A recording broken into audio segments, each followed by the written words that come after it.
At first glance, your kitchen might look nice and clean, but there's definitely some hidden spots that if you miss, over time, grease and grime will really start to build up and even create some stinky odors in your kitchen. So let me show you how to find those spots and the best way to clean that up. The first area in the kitchen is your garbage disposal. Now over time, obviously food and just grime and even a stinky odor can really start to develop here. And I've walked into a lot of kitchens for customers that are like, I can't figure out where this odor is coming from. And the first thing I always clean is the garbage disposal. Now the nice thing about this job is it's super simple to do. All you need is just a garbage disposal cleaning pod or tablet. Now personally, I like to use the ones from Active. You can get them over on Amazon. And the nice thing is they give you a year's supply, so that way I always have them under the sink for when I need them. But you can also just go to a big box store. There's a variety of different types out there. And really, in my experience, all of them do a pretty good job, so use whatever one works for you. To do this, just follow the instructions on the box. Many times you just run warm or hot water in the sink for about a minute, then reduce that to a really slow trickle and turn the faucet away from the drain. Then you just throw in the tablet and turn on the garbage disposal and let it do its thing. Now I will say, if you've never done this before, or maybe yours is very dirty, it can sometimes be a good idea to add 2 tablets. That way you just have a little extra cleaning power. But this is always my favorite part because it's so satisfying. You see that foam start to come up, and many times you can see the grime and things even lift away. Now once that's done, turn off the garbage disposal and give everything a really good rinse. And it's also good to remember that you don't want food that's very starchy or fibrous going down the garbage disposal because that will create some issues. In fact, I have a plumber friend who always likes to remind me that you should always scrape off your food into the garbage before you put it in the sink. That way you minimize the amount of food that could go down the garbage disposal and potentially cause issues. Now, a quick pro tip is to always deep clean your sink after your garbage disposal. That way you just know this entire area is nice and clean. Now, if you do have an undermount sink, there's one kind of bonus hidden area I want to mention, and that is where the sink meets the countertop. Many times there's a line right here where grime and stuff will start to build up. Now to clean that, it can be a little tricky to get to sometimes. So what I do is grab a microfiber towel and a simple butter knife, just wrap the towel around the butter knife here, and then just go around that edge very carefully. And this is going to help you pull out all that grime that might be hiding in there. That way you can get it clean and keep it looking great. If you need any of the products I'm using in today's video, definitely check out the YouTube shopping tab. I have everything tagged down there. The next hidden spot on the list is your hood range filter. Now, oftentimes these get forgotten because we don't always see them. They can kind of be tucked and hidden away at times, but these will get full of grease and grime over time because literally that's their job, to pull all that out while you're cooking. And if you don't clean that, not only does it get grimy and sticky, but it can really start to stink. Now, you really have 2 options when it comes to these types of filters. You can either replace it or clean it. Now, I will say they come in a variety of different shapes, sizes, and kinds. If you have a foam one at home, I probably would replace that rather than cleaning it. But this one right here is a mesh, and I like to clean these. And it's pretty simple. All you need is just a little bit of dish soap or Dawn Power Wash. Spray that down, let it soak in that soapy water for about 20 minutes, then give it a gentle scrub, and then get it nice and dry before you put it back in. Usually with these mesh ones, you can clean them a few times and get some life out of them. And once they get to a certain point where you just feel like they're not cleaning up that well anymore, then I like to replace it. Another thing to keep in mind is if your hood vent does have a cover like this one here, as you can see, it is full of grease and grime, so we also want to clean that too. I like to just use a little bit of dish soap, warm water, and just give it a really good scrub, then rinse and make sure it's completely dry before you put it back in place. Now, the other area that can be a little sneaky too is actually in the hood vent itself. Sometimes grease and grime will develop there, especially if you haven't changed the filter in a long time. So for that, I suggest using just a little degreaser and some damp towels to scrub those areas. But do keep in mind you have to be extra careful here because there are some electrical components, so don't just go in there and start spraying cleaners because I don't want you to damage anything or even hurt yourself. The next area on the list is truly hidden, and that is underneath your oven and refrigerator. Dust bunnies and hair and things will really start to build up along with just old food and grease and grime, especially on the sides of your oven there. And if you've noticed a theme so far throughout this video, it's that if you leave that old food behind, it is going to start to stink. Something to keep in mind when moving these items is, first of all, they can be very heavy, so sometimes you might need a cleaning partner to completely move them out. And the other thing is you just want to be careful with your floor. You don't want to cause any damage or scratching. So many times I'll put a towel down or even a piece of cardboard. That way I'm making sure that I'm being as safe as possible and again, not going to cause any damage. When it comes to cleaning, I like to first start by giving the entire area a good vacuum. Like I mentioned, you are going to find those dust bunnies, but especially if you have pets in the home, you're gonna find those hair tumbleweeds under there as well. So it's always a good idea to completely remove that before you start spraying any cleaners down. When it comes to cleaner, you do need a degreaser here, so I like to keep it super simple and just mix up about a teaspoon of Blue Dawn dish soap and warm water in a spray bottle, and this will cut through most of what you find. The other reason I like to use this is because it's very gentle, and you're gonna be spraying your cabinets and things potentially on the inside there, especially where your oven is, and we don't wanna cause any damage. Now I will say you might find a ton of grease and grime buildup on the oven itself. If yours is very bad, you might have to step up your degreaser to really cut through everything, but simple Dawn and water is a great place to always start with.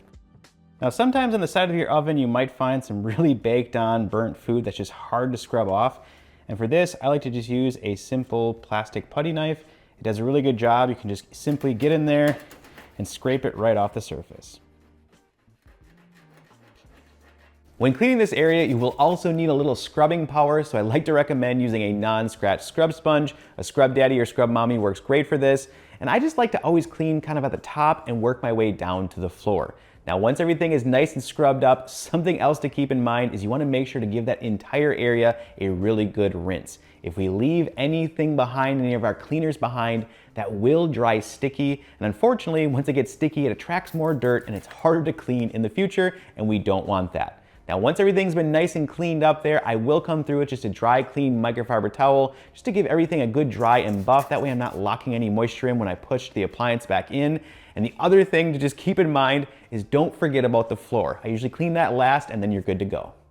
The next hidden area is your dishwasher filter. And I feel like every single time I talk about these, I get a ton of comments saying, Brandon, I didn't even know my dishwasher had a filter. So if you're one of those, don't worry, you're not alone. That's why you're watching this video. I'm gonna help you clean that up. Now, where your filter is kind of depends on your make and model, but many times it's towards the center underneath your spray arm. Now to remove it, usually you just gotta give it a pull or a twist. And I will say, brace yourself here, because if you've never done it, it's not only gonna unlock some funky odors, and you might be a little shocked by what you find on the filter. Now, something to keep in mind is if you can't find your filter, some older models don't even have filters, or they just kind of put them in different places. So something I like to recommend is that you just do a quick Google search with your make and model if you can't find the filter, and that way you should be able to find the info if you do have one and where it is. Now to clean it, it's pretty simple. You can just give it a quick rinse in the sink, and then I do like to just use a little dish soap and give it a quick scrub. Now if it's really stinky and you haven't cleaned it in a long time, the other thing I like to do just to get it as clean as possible is I'll fill up my sink or a bucket with some warm water and about a cup or two of vinegar and some little dish soap as well, and just let it soak in there for a while I clean other things around the house, and then come through, give everything a really good rinse, and put it back in place. A quick pro tip, once you get your dishwasher filter nice and clean, is also to run a clean cycle on the dishwasher itself. The reason I like to do this kind of all at once is that way I know everything is nice and clean and my dishwasher is ready to go. The next area is the top of your kitchen cabinets. Now, this kind of depends on your home. Some cabinets go all the way to the ceiling, and if you have those, give yourself a big high five. You don't have to do this job. Something kind of I always like to mention as well, if you're thinking about remodeling your kitchen or maybe even building a house, make your cabinets go all the way to the ceiling, because then that's another area that just won't collect that grease and grime and dust. Always remember when you're doing this job, safety first. I see so many videos online of people standing on their countertops and stretching in ways that's very dangerous. Do not do that. Use a ladder or a step ladder and be as safe as possible. I also like to mention having a cleaning partner around if you can, just because they can help you be safe, but then they can also hand you supplies when you need them, because usually you're kind of always going up and down from the ladder. The last thing I like to mention as well is that if you are elderly or just not comfortable doing this job, it's probably a good idea to call a professional.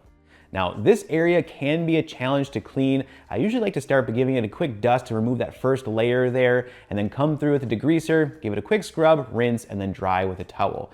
But I will say, if you haven't done this in a really long time, Like I mentioned, the challenge kind of comes in because the grease and that dust mix together and it's almost like a cement paste almost that builds up on the surface there. That's really challenging to clean, and you can't dust that initial layer off either. Usually you have to spray your cleaners down, give it a good scrub, let it sit for a while to kind of attack that area. I've even had to use an old putty knife, a plastic one, to scrape it up if it's really bad. So if you do have this, it's one of those things where you might have to clean it section by section, and it might take a little time to clean.